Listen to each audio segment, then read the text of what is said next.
Rizwan was a boy who knew hunger more than comfort. He lived in a small broken house at the edge of the village, earning a few coins each day by carrying water jars for neighbors and helping shopkeepers sweep their stalls. That evening, after hours of work, he had managed to buy only a small piece of bread and a bowl of lentils. It wasn't much, but to him, it was enough to quiet the rumbling in his stomach. He sat down on the floor, ready to eat, when he heard faint voices outside. An old couple stood near his door, shivering in the cold night air. Their clothes were torn, their faces pale with exhaustion. The man leaned on a stick while the woman's hands trembled as she held her stomach. "We haven't eaten all day," the old man whispered, almost ashamed to ask. Rizwan looked at his food. He had waited for this meal all day, but seeing the weakness in their eyes made his heart heavy. Without hesitation, he pushed his plate toward them. "Please eat this," he said softly. The couple hesitated, but hunger overcame their pride. They ate slowly, tears in their eyes, blessing the boy who had given away his only meal. Rizwan watched silently, smiling even though his own stomach remained empty. That night, he lay down on his thin mat, hunger gnawing at him, but a strange warmth in his chest gave him peace. Morning came, and Rizwan woke to another day of work. His hands were tired, his body weak, but his spirit was strong. Just as he was about to leave, a loud knock shook his wooden door.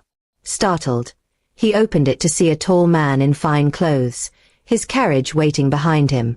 The man's eyes searched Rizwan's small house, then settled on the boy. "Are you the one who gave your food to an old couple last night?"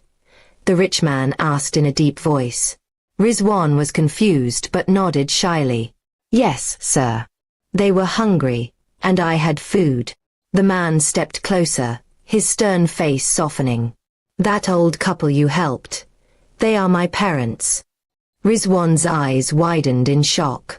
The stranger continued, "I had been away on business, and they went for a walk. They lost their way and were left without food or shelter. If not for you, they would have spent the night starving." Tears welled up in the rich man's eyes.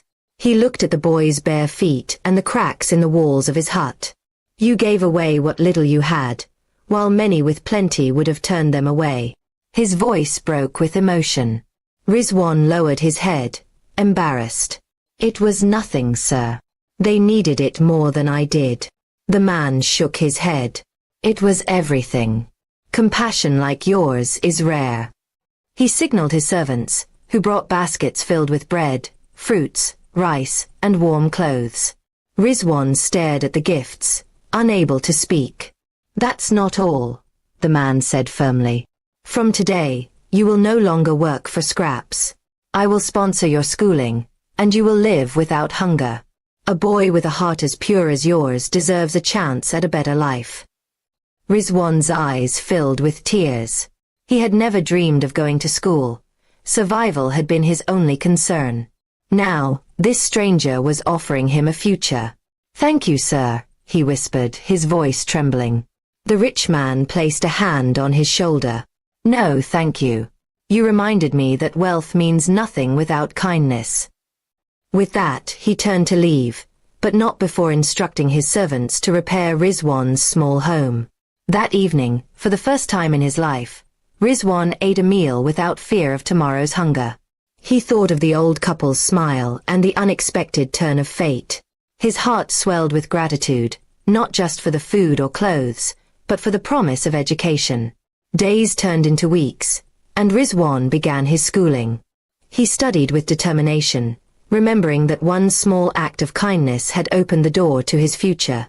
The villagers soon heard of the boy whose selflessness had touched a wealthy man's heart.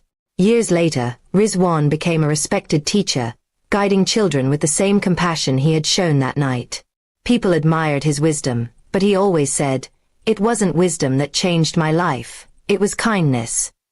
And whenever he saw someone in need, Rizwan never forgot the lesson he had learned. Sometimes, giving away your little can return to you as everything you ever dreamed of.